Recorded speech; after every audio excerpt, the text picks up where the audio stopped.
Come on over, it's time for TimFriend. Hello friends, and welcome back to our Blue Lions Run and Fire Emblem Three Houses. Today, we return once more to the support zone. I did.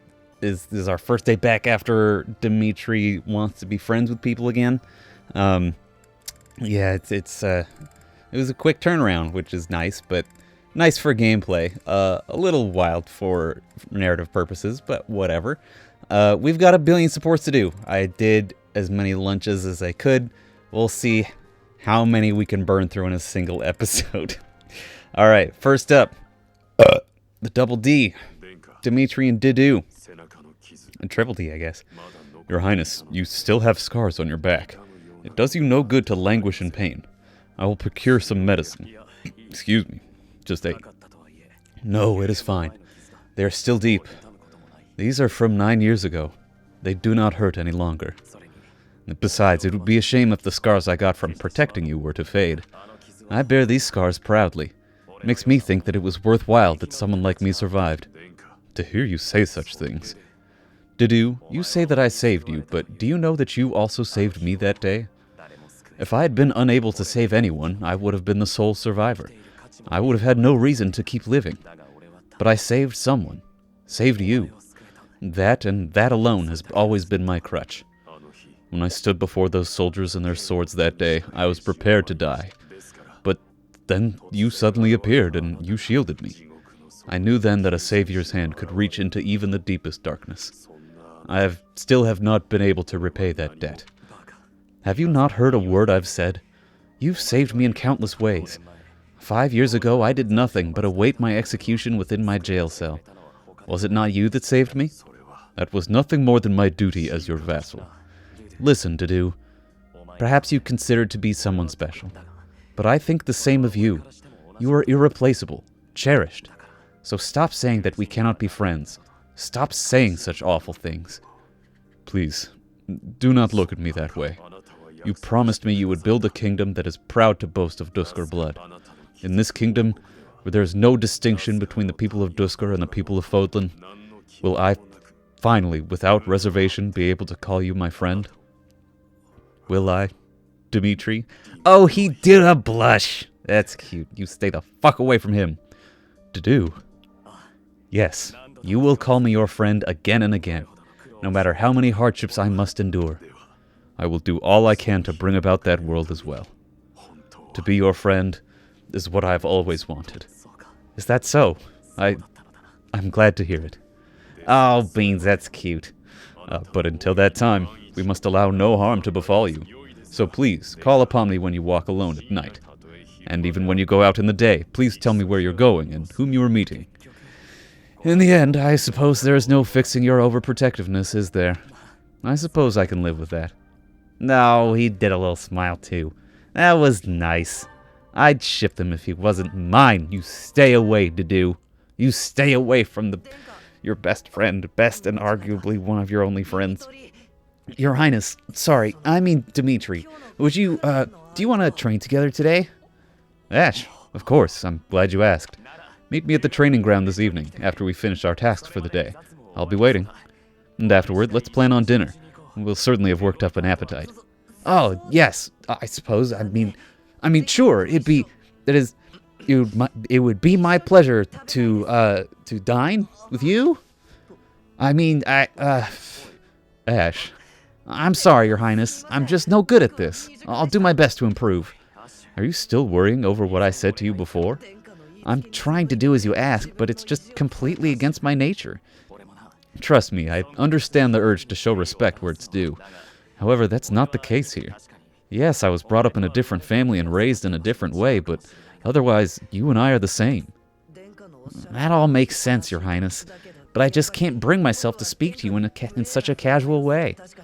Sure, when you get right down to it, royalty like you and common folk like me, we're all just people. But the common folk still rely on the nobility to keep the peace, and to keep them safe. Commoners pay the price for that in taxes and respect. That's what Leonardo says. I suppose I understand that point of view, but the flaw in your logic is that I'm not officially the king just yet. Technically, you have not been coronated, but you're the king. That's not all there is to it. I also respect you as a person. You carry the weight of the whole kingdom on your shoulders. You're a faultless warrior, and you're always so kind to your allies, even me. On all accounts, I can say the same of you. But you also have a strong heart. I can't say that for about myself. No matter the circumstance, you are never drawn toward darkness. That mindset of yours has done me well on countless occasions. Whoops. Well, I do my best. So I guess mutual respect between us is what's really the most appropriate. Precisely. Which means there's never any need to be nervous or uncomfortable around one another. It seems we may have circled back to where we started with this conversation, but let's at least agree that we both should learn to bend a bit. How's that sound? All right, let's start from the beginning then. Would you like to train with me today, Your Highness? Of course, Ash. Come at me with everything you've got. Oh, that was nice. It's a little weird to see right after his change of heart, but whatever. Dimitri and Sylvain, the friends of child's times. Your Highness, why are you in my room? Oh, this is absolutely one that is supposed to appear before the time skip. So it's super weird that it's happening now. Because remember that Sylvain wanted Dimitri to relax by trying to pick up girls, basically. And now Dimitri's hiding in Sylvain's room. Very, very school time antics, but not super fitting for someone who is getting over, but still probably grappling with survivor's guilt. Pretty wild. Sorry, I need to hide in here just for a while. I'll have you know this is all your fault. Hide? From who? Is it the Empire? No, it's a girl. I'm sorry. It's a what? This is all because of your insistence that I go and ask a girl out. You didn't give her a dagger, did you? Is that why you're hiding? Does she have a dagger, Dimitri? Look, you kept true to your promise to improve your behavior, so I felt it was only right to make good on my side of the bargain, too. You invited a girl to dinner, now she's chasing you around. What's the big deal? Unless, did you use one of my pickup lines? Those words are dangerous in the wrong hands. With me, people know a line's a line and I'm joking, but you, nobody's ever accused you of being funny. I clearly underestimated the difficulty of the task, but what do I do now? Relax, Your Highness, relax. I'll sort this whole thing out real easy. All we have to do is figure out how to make this girl lose interest in you. And making girls lose interest is what I'm best at. You just wait right there and I'll fix everything. It was my naivete that brought this about. I cannot place this immense burden on your shoulders. This is no job for an amateur. You need a professional's help. Trying to do everything yourself has never served you so well, so just leave this to the master. Even the dagger incident could have been avoided if you'd just talked with me beforehand. There wasn't time for consultation. I only learned she was leaving on the day of her departure. Whatever you say. The point is, you need to learn to rely on me for these types of things in future. For now, I got this. And if I ever need help with something you know how to help with, then maybe you can do the same for me. Sylvain. Very well. When the time comes, I promise to help you as best I can. A knight of Fargus never goes back on his word. Isn't that right? You're a good man, Sylvain. I'm sorry to do this to you. Best of luck. Please, Your Highness. I've spent years honing my skills for just this situation. Watch and learn. Oh, man. How to Lose a Girl in 10 Days. Starring Sylvain. Only 1, 2, 3, 4, 5, 6, 7 Dimitri supports to go. Mamma mia, mamma mia. You've been spending a lot of time at the training ground, Mercedes. As far as swordsmanship goes, you're like a whole new person. Thank you. I have such a great time when you teach me that improving comes naturally. It's all because of your own hard work. Compared to you, You shouldn't be so disappointed in yourself. You're improving too, you just need to keep at it. Well, I can hold a needle and thread without breaking anything now. That's something. That's a big step. When we started, you couldn't even hold a pair of scissors without twisting them apart. True. I'm sorry for being such a burden. You're no bother at all. I like sewing with you. It reminds me of when I was young and my mother taught me how to sew. My mother would sit with my brother and me, and we'd all sew together. I really miss it, even though I was barely better than you when I started. Did your mother like to sew, Dimitri? My birth mother? From my father's accounts, she wasn't great at it either. Oh, of course. I forgot that the Queen of Fargus passed away long ago. Yes, I don't really remember what she was like. But I remember my stepmother, always sitting by the window, sewing away. I'm sure she would have been happy to teach you if you had asked. She always looked so lonely when she was sewing. So unreachable. She was kind to me, yes, but when she was like that, it was hard to talk to her. I'm not certain she would have wished to teach me. I'm so sorry, Dimitri. I didn't mean to bring up such difficult memories. Don't worry about it. If I don't talk about those things sometimes, I'll risk forgetting them altogether, and that would truly be a shame. I see. But now I'm going on and out about myself. Why don't you tell me more about you? More about me? Oh, goodness. I don't even know what to say. It's hard to think of something on the spot, isn't it? You could speak of your family, I suppose. You want to know more about my family? On that topic, I'm happy to oblige. In fact, I'm so glad you asked. It's important to think about your past and share it every now and then. This might take a while, but would you be willing to stay and listen? Oh my god, are you gonna tell us? Of course. I will listen for as long as you wish.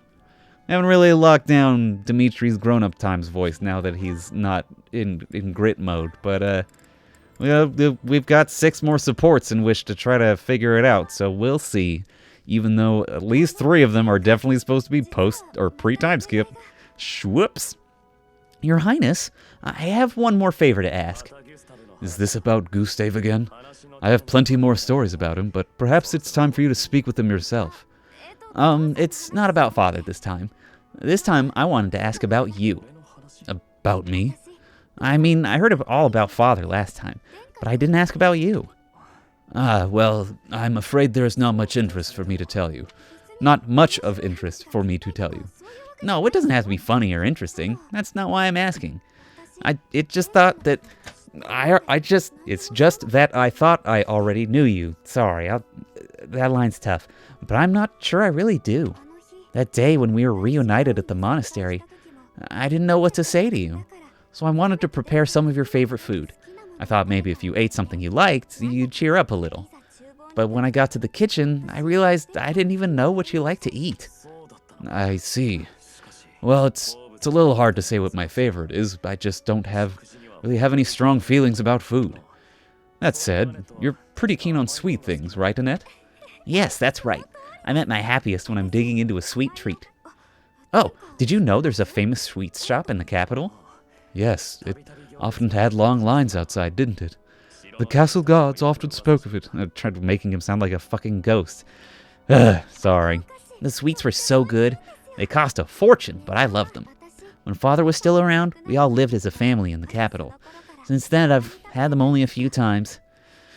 How I'd love to taste them again. Say, Annette, when this war is over, where will you go? I heard that you were close to Baron Dominic back in the academy days. That's right, but that's not where I think I'd like to go when all of this is over. I reconnected with Father, so I'd like to live with my family again, in the capital.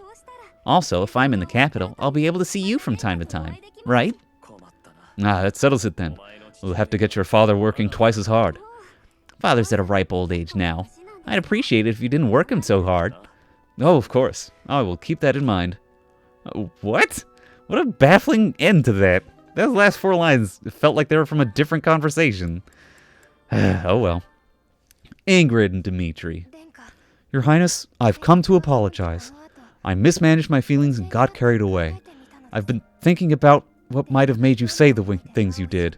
5 years ago, probably? I was so caught up in the moment and in my own feelings that I didn't think of what yours might be. No, I should be the one to apologize. I did not intend to say such things. I lashed out like a child. You were right to rebuke me. I'm disgusted by my own inability to express myself. Will you allow me to explain? Of course.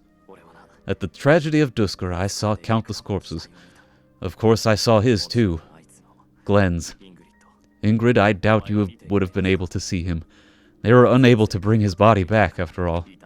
He must have died an agonizing death, full of pain and regret. That's what I saw in his face. Oh. In that wasteland there were no beautiful, proud deaths that would have been written about in heroic tales. Not one. I didn't want you to die a death like that. Not even for the sake of loyalty or duty. A king must, at times, order his soldiers to fight and die on his behalf. Their lives must be used for the greater good. This is something any good king understands innately. Any king who doesn't allow people to die on his behalf is too soft to rule well. You leave me little room for argument. Have I disappointed you? No, I chose to serve you because of how you are. As your knight, I will stand by your side and uphold your soft-hearted ideals. What has changed, Ingrid? You were so obstinate the other day. Excuse me. Realize that I haven't been facing a very important truth. Because of you, I can finally move on. Thank you.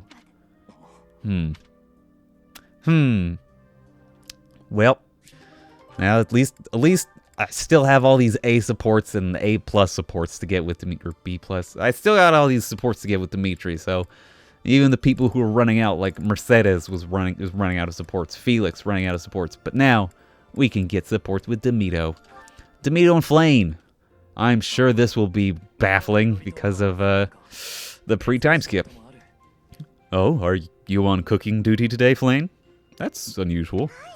Indeed I am. I've been working away on this meal for hours now. The only thing is, each time it is my turn to tend to the meals, those in the dining hall seem to miraculously become very busy and evacuate the premises. I make the food, but nobody is ever here to eat it. I do not understand what the issue is. It is such a waste. Even my brother seems to evaporate every time I'm in the kitchen. It is quite peculiar. Well, you're in luck. I've just finished training and I'm positively ravenous. If you don't mind, I'd love to sample your cooking. Really? I mean, yes, please have some. It is not perfect, but I'm certain it will taste quite nice all the same. I'm sure it will be great. Thank you, Flane. Here it comes. There are a few suspiciously crunchy bits here and there, but other than that, it was fine. You liked it? Wow, nobody has ever liked anything I've cooked. If I cannot get anyone else to eat this meal, though, it is going to spoil and go to waste. It's no secret to me that I'm not very good at cooking. Say, Flane, may I have a second helping? You actually want more? Of course. I wouldn't want it to go to waste after all the effort you put in. This kind of mishap can happen to anyone, you know. Don't let it get you down. Besides, I can tell you put a lot of love and dedication into preparing this food for everyone. That alone makes it taste good. There is no need for false flattery. The few times I've asked my brother whether or not he enjoyed my cooking, he could not even give me a straight answer. My own brother. I speak nothing short of the truth, as always. It was delicious, and I look forward to eating it again sometime. I'll agree there's no need to make enough for everyone, though. If you like, you could just cook enough for me. Perhaps. I hope you perhaps. Maybe. Fuck it. I hope you enjoy the rest of the meal. It really sounded like a fucking server at the end there, but whatever. Dimitri and Gilbert. You gotta walk this lonely road. Gustave, it's been 8 years since I last called you by that name. Your Highness, I must deeply apologize for leaving the kingdom without permission. There's no need to explain, old friend. I can guess at your reasons. The tragedy of Duskar. You felt responsible for that incident and sought respite in the goddess, abandoning your name, rank, and homeland in repentance. Am I right? I have no excuses to offer. It was all I could think to do. I always knew you for a pious man, and I figured that if you were to leave, this is where you would end up. End up? You've changed much. No, that's horrible. You've changed much. Your face does not have the same resolve it once did. If I may, Your Highness, you've changed as well. I can't disagree. It is my duty to protect His Majesty, your father. Naturally, that also included Lady Patricia and yourself as well. My father and mother are gone. No amount of regret will bring them back. My dreams are haunted by the thought that, had I arrived at Duskar more swiftly, you saved my life at Duskar. I have only gratitude for you, no blame to speak of. I wish for you to remain in the kingdom, Gustave, even after this conflict is over. I need your strength to help rebuild the ravaged land that Fargus has become. Please, I beg your forgiveness, but there is no place left for me in that land. I see. Though much has changed, your stubbornness remains. I have no desire to trouble you. If you do not wish to return, that's your choice to make. But I do advise you to at least visit the place of your birth, if only for your family's sake. Yes, Your Highness. Thank you. I appreciate your concern. So, I mean, at least those supports are sort of consistent. Because Gilbert does say that he's thinking of just chilling at Garreg Mach with asking his wife to come and chill with him at Garreg Mach after the war's over. Makes sense. Your Highness, missing the day's training? How unlike you. I had intended to train, but this rain is unrelenting. Yes, it's really coming down out there. Makes it hard to go outside, I suppose. It's pouring so hard I can't help but feel poorly. Yes. Quite. Sorry, that one was pretty bad. I think this weather is putting a damper on my sense of humor. At any rate, did you need me for something? Ah, yes. You seem to have the time to spare, so would you help me reorganize our stock of weapons? You must know a thing or two about weapons, and I bet you're no slouch at physical labor. Of course, I'd be happy to help. I was just hoping for a useful way to pass the time until the rain lets up. I appreciate it. Don't know how I'd do it all on my own. You know, it's great that you're willing to help with this kind of thing. Some nobles are so self-important. You're a real go-getter, Your Highness. Or should I say, your spryness. Maybe that was disrespectful. He's gonna lop off my head. He'd better go ahead and do it. I can't bear the silence. Listen, Your Highness, that joke, I didn't mean to... I just... I'm sorry, Eloise. Wait, you mean you actually found it funny? Oh, goodness, not at all. I see. But when a joke is unfunny to a certain degree, it somehow comes full circle into hilarity. Now, wow, that's the most relatable thing that Dimitri's ever said. And he's not even saying it to Timberly. Dang it. That's exactly how I feel about my stupid puns and fucking the horseshit that I say. That's not exactly what I was going for.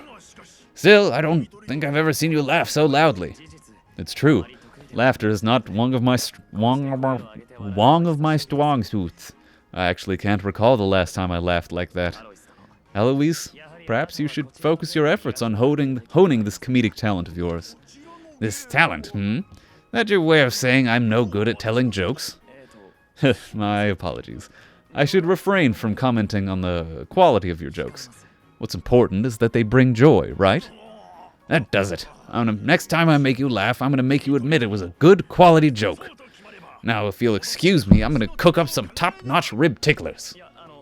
Eloise, but what about reorganizing the weapons? Oh, he's gone, isn't he? Whamp, whamp. Well, I mean, that was a pretty silly one.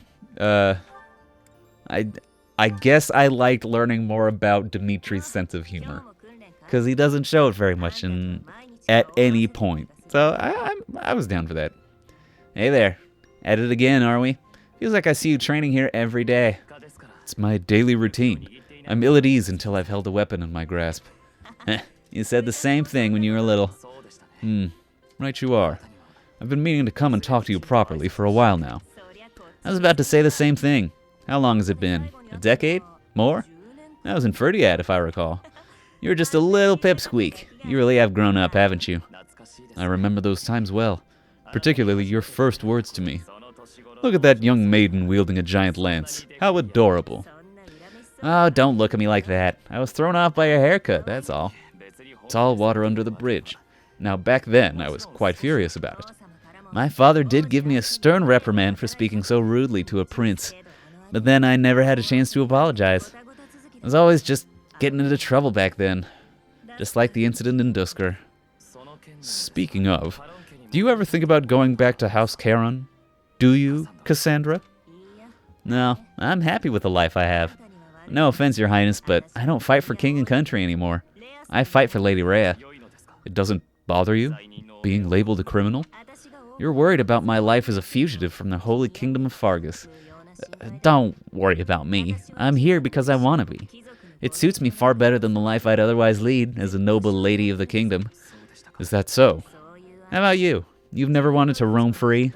To enjoy life as an ordinary knight, unshackled from all those princely obligations? I can't say the thought has never crossed my mind. However, I am the son of a king. It's not possible for me to put my own desires before the good of the kingdom. Ah, you're too serious for your own good. How'd you become such a stiff? Don't worry, I've been working on that. Stretching is a part of my daily routine. If you can joke about it, there's hope for you yet. I wonder if he was joking. What if he was not actually joking? Alright, we're finally done with Dimitri's supports, and it only took most of the episodes. Woo! Let's wreck my voice again with Felix. ... Do you need something? Let's hear it. Oh, no, I don't need anything. I was just hoping to talk to you, Felix. When I said you could be near me, I meant on the battlefield. You're pushing it a little too far. Better not start calling me Emile. You know, I'm not just using you as a stand-in for my brother. I don't mean to upset you, but I've come to realize that you two don't have that much in common after all. I don't understand. Why are you hanging around me if not to replace your brother? It's not that I want to be near Emile, but I want to be near you. What? How embarrassing. It must sound like I'm coming on to you. Regardless, you've made it clear that you don't want me around. No, it's not that. Good, then I'll continue to spend time at your side. What a perplexing creature. What's that? Did you say something? Never mind that. Why don't we go out for a nice cup of tea? I can't think of a reason to refuse your invitation, so I suppose I'll have to accept. Oh, he do a blush. That's cute. Oh, one of these days I'll see that parrot ending. I liked it. Felix and Flane. The old double F. Flane, what's that you're hiding? Oh no, my surprise is spoiled. I had brought some fruits for you to cut up, in addition to the firewood. I thought some variation might prove amusing. No, I'm not doing that again. I've got better uses for my sword than chopping up fruit and firewood. For example, I'll probably just shoot it with a bow instead. I'm way better with that. I cannot imagine what could be better than chopping up fruit. Chopping up my enemies. You say that as though you have many enemies.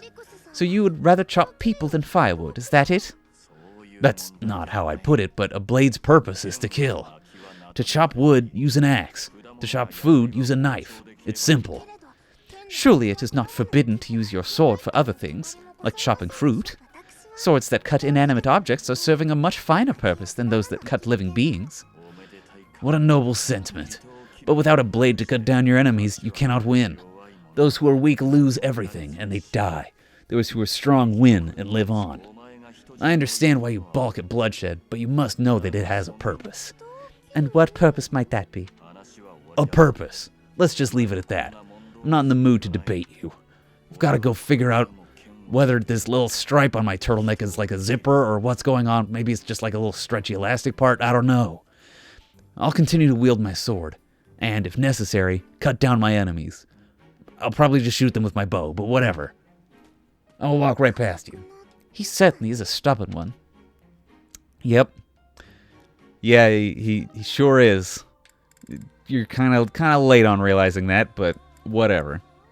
We got time. Let's do one more. Ingrid and Sedef. That's right, I like these two.